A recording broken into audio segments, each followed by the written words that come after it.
Hi everybody, welcome back to my channel. So today I really wanted to just have a discussion about Kingdom Hearts Dream Drop Distance.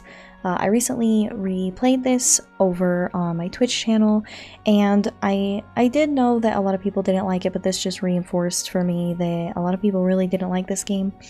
So I just wanted to kind of go over some of the flaws with the game, kind of talk about why people didn't like it, but I also want to talk about why I really did like it. If you don't know what Dream Drop Distance is, it was a Kingdom Hearts game that was released 8 years ago on the 3DS, basically a sequel to Kingdom Hearts 2, and the events of Dream Drop Distance lead directly into Kingdom Hearts 3. The combat is a command deck, kind of like in Birth by Sleep. And rather than having like Disney party members, we get Dream Eaters. They're these cute little animal-like creatures. I really liked them, but yeah. So first I kind of want to just talk about the complaints. Dream Drop Distance, one of the biggest complaints of this game, I feel like, is the combat. There are a lot of broken things you can use in combat. Balloon is a spell that you can use that is incredibly broken, and when you get things like the command deck, after you get so many magic haste, attack haste, things like that, the spells essentially become free because by the time you're through the entire deck, all of your stuff is reloaded anyway, so there's essentially no cost. So yeah, kind of like in Birth by Sleep, with the mines and the surges and whatnot, you get some kind of OP spells. And then there's also flow motion. So flow motion is basically, it's kind of a way of getting around, but you can also use it in combat. Essentially, if you roll or dash into a wall or a large enemy or poles, you will go into flow motion, and you can do different, like, various attacks out of flow motion. And you can also like slide on rails and stuff. But this gets to be a little bit broken, especially with an attack called Shock Dive. Basically what you do is you flow motion into a wall, you jump up in the air, and you dive down on enemies, and it does a decent amount of damage, and it kind of keeps you out of harm's way, and you can spam it, and it's kind of broken.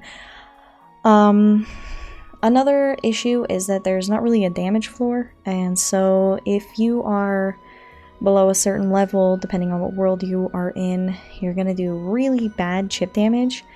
For casual playthroughs, it's not quite as big of a deal if you're grinding just a little bit, but for low level or level 1 playthroughs, it makes it incredibly difficult and annoying. And also the drop system is in place, which essentially makes the battles exist on a timer, unless you decide to put Drop Me Nots in your command deck, which wastes a slot. So yeah, a lot of people take issue with that too, which I totally understand. It's not the best in terms of design. So as far as combat, yeah, those are some of the issues with that. A lot of the complaints also come from the story. I feel like one of the main things is that people were a little bit like about time travel being introduced in this game. A lot of people were like, no, I could have done without the time travel, and they kind of feel like some of the things were explained kind of poorly. So yeah, story is not the best for some people. The last thing I kind of want to talk about, I'm sure there's more issues than this, but a lot of people didn't like the Dream Eaters. They wanted Disney companions, like in the other games, but in this one we got Dream Eaters, and the Dream Eaters are basically tied to abilities that you can learn, haste, and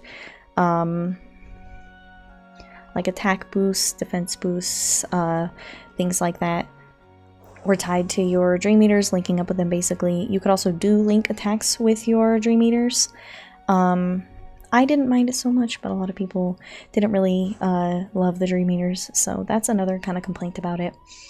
And so now I kind of want to talk about what I think is good about the game and kind of counter some of these things and why maybe they don't bother me, or I don't think it's that bad.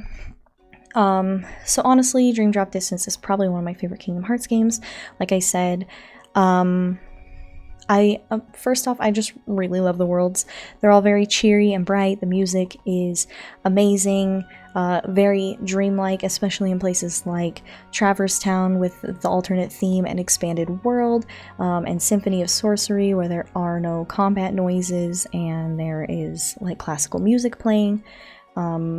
Very, very awesome in terms of like world design and stuff. I understand that a lot of people still thought that the worlds felt very empty, but I certainly don't think that that's an issue that was exclusive to Dream Drop Distance.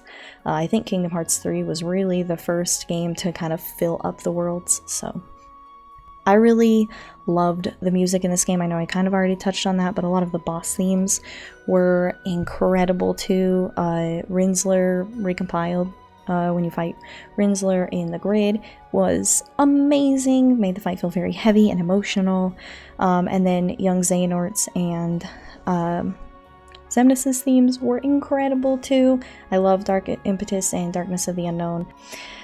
I loved Flow Motion as far as that went. Flow Motion was super fun to use, and this game in particular I play very casually, so I didn't mind that some of the combat was super broken. And it was also really fun to get around with it. You can bounce off of walls and do jump after jump after jump off of the walls to scale really high places and buildings. So I think that was really, really fun. As far as the drop system goes, again, I play this game very casually, so for me it didn't bother me too much because I generally had a very broken command deck, and did a little bit of grinding, so I didn't have issues defeating the bosses in time. But again, that doesn't mean it's not an issue. Just for me, it didn't bother me in particular. Addressing the story. As far as the story goes, when it comes to Kingdom Hearts, I have kind of just learned to accept the story for what it is and just kind of be along for the ride. Also, I am a very big fan of those moments that make me just like say, oh my god, what is happening? Even if it's poorly written or maybe doesn't make the most sense. Say what you will, but it just doesn't bother me as much. And I'm not saying people can't complain about the story. I'm not saying that everybody should think the way I do. That's just why personally I don't take issue with the story. I liked it. I thought it was fine. But yeah, I mean, all in all, honestly, this game really feels very homey to me. I feel very comfortable when I play it. It's very cozy. I love the Dream Eaters. They're adorable. I gush over them. They are like my little pet best friends. I love them so much. It's maybe not the perfect game, especially not for low-level playthroughs or someone looking for fair challenges. Some people didn't like the direction it took the story, but as for me, the game honestly is magical, and it continues to be even after the release of Kingdom Hearts 3, which I also loved, which is maybe a discussion for another day. But yeah, I think that about wraps up my take on Dream Drop Distance. I'm sorry if it was a little bit messy, but I appreciate you guys watching. Don't forget to like and subscribe if you liked the video, and yeah, thank you again for watching, guys.